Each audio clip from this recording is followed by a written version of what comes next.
جس سال میرے حضور تشریف لائے تو اس سال سبزہ اتنا زیادہ پیدا ہوا، بارشیں اتنی ہوئیں کہ جانور اتنے فربا اور موٹے ہو گئے کہ لگتا تھا چربی سے پھٹ نہ جائیں۔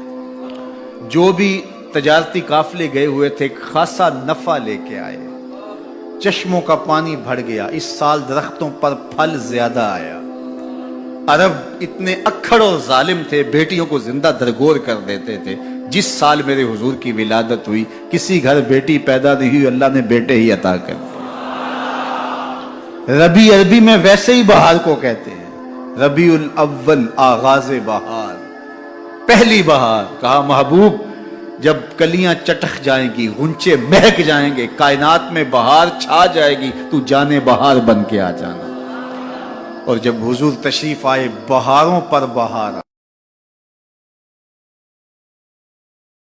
شاہ ولی اللہ محدث دہلوی فرماتے ہیں میرے والد شاہ عبد الرحیم محدث دہلوی ہر سال حضور کا میلاد کرتے تھے اور اپنی استطاعت کے مطابق لوگوں میں، آنے والوں میں کچھ کھانا بھی تقسیم کرتے۔ ایک سال حالات اتنے پتلے تھے کہ ان کو میسر نہ تھا کہ لوگوں کو بھرپور کھانا کھلا سکے، لیکن کہا چلو ناغہ نہ ہو، ایک تسلسل ہے جاری رہے، تو انہوں نے چنے بانٹ دیے۔ لیکن دل میں تشویش تھی کہ اس مرتبہ من کی منشا پوری نہیں ہوئی، تو اسی حالت میں سو گئے۔ سوئے تو مقدر جاگا، حضور کا دیدار نصیب ہوا، اور جس نے حضور کو خواب میں دیکھا اس نے حضور کو ہی دیکھا۔ تو شاہ ولی اللہ محدث دہلوی فرماتے ہیں کہ میرے والد شاہ عبد الرحیم محدث دہلوی نے خواب میں حضور کو دیکھا، اور چونکہ دن یہ عمل گزرا تھا اور کہ مہمانوں کو خاطر خواہ تواضع نہیں کر سکا تھا، تو حضور کے سامنے نواع اقسام کی چیزیں پڑی ہیں، اور میرے والے چنے بھی موجود ہیں، اور حضور ان کے ساتھ شفقت فرما رہے ہیں۔ تو یہاں معیار دیکھا جاتا ہے، مقدار نہیں دیکھی جاتی، یہاں کمیت نہیں دیکھی جاتی، کیفیت دیکھی جاتی ہے۔ یہاں چہرے اور چہرے کا تل نہیں دیکھا جاتا، یہاں آنے والے کا دل دیکھا جاتا۔ رب نے کائنات میں ایک ہی محمد بنایا ہے، مثل او در عالم مقام متصور نیز، اس کی مثل بزم عالم میں ممکن ہی نہیں ہے۔ خدا نے وہ سچا ہی پن چھڑیا ہے جدے وچ محمد نو ٹالیا سی۔ حسینہ جمیلاں دا منہ موڑ دیتا، محمد بنا کے قلم توڑ دیتا۔ صحابہ میں سب سے لمبی عمر پائی ہے حضرت سلمان فارسی رضی اللہ تعالیٰ عنہ۔ 350 سال ان کی زندگی ہے۔ اتنی زندگی صحابہ میں سے کسی کی بھی نہیں ہے جتنی حضرت سلمان فارسی رضی اللہ تعالیٰ عنہ کی ہے۔ بنیادی طور پہ یہ ایک مجوسی کے بیٹے تھے اور بڑے امیر کبیر خاندان سے تعلق رکھتے تھے۔ یہ اپنے باغ میں جاتے تو راستے میں ایک راہب کا کٹیا تھا، یہ گزرتے گزرتے اس کے پاس رکنے لگے تو اس کی باتوں میں وحی کا اجالا تھا، تو اس کی باتیں اچھی لگنے لگی۔ باپ کو پتہ چلا تو اس نے کہا کہ ہم مجوسی ہیں، آپ کو پوچھتے ہیں، اور یہ نصرانی ہے، تم اس کے پاس نہ بیٹھا کرو، کہیں تمہارا دین نہ لوٹ لے۔ لیکن ایسی طلب جاگ گئی تھی دل میں کہ وہ باز نہ آئے۔ باپ کو پتہ چلا تو اس نے گھر سے نکال دیا، اور یہ دور جا کے کہیں ایک گرجا گھر میں ایک پادری کی خدمت کرنے لگے۔ اس نے ساری زندگی شفقت کے سائے میں حضرت سلمان۔ ابو ذر غفاری نے فرمایا لوگو سنو، میں نے یہ حدیث رسول اللہ سے خود سنی ہے۔ رسول اللہ فرمایا کرتے تھے میرے اہل بیت کی مثال تمہارے اندر اس طرح ہے جس طرح حضرت نوح علیہ السلام کی کشتی، جو کشتی میں سوار ہو گیا وہ نجات پا گیا، جو پیچھے رہ گیا ڈوب گیا۔ اگر منزل پہ پہنچنا ہے تو اہل بیت رسول کا دامن پکڑ۔ حضور نے یہ بھی ارشاد فرمایا میرے اصحاب ستاروں کی طرح ہیں، سمندر کے سفر اس طرح کیے جاتے ہیں، بیٹھا کشتی میں جایا جاتا ہے اور نظر ستاروں پہ رکھ کے ساحل پہ پہنچا جاتا ہے۔ وہ بھی ڈوب جائے گا جو ستاروں کو چھوڑے گا، وہ بھی ڈوب جائے گا جو کشتی کو چھوڑے گا۔ تمہیں مبارک ہو، اہل بیت کی محبت کی کشتی میں بیٹھے ہو اور صحابہ کی طرف نگاہیں بھی جمی ہوئی۔ اللہ تعالیٰ کا شکریہ ادا کرو کہ اس نے ہمیں کتنا پاکیزہ، ستھرا اور خوبصورت عقیدہ عطا کیا۔ تم نے یزید کا قصیدہ بھی نہیں پڑھا، صحابہ کو گالیاں بھی نہیں دی، تمہاری زبان کبھی فاروق اعظم کے تذکرے کرتی تھی، کبھی حسین ابن علی کے تذکرے کرتی تھی۔ میرے حضور نے 3 چیزیں قسم کر کے کری، اگر کوئی شخص کسی کو معاف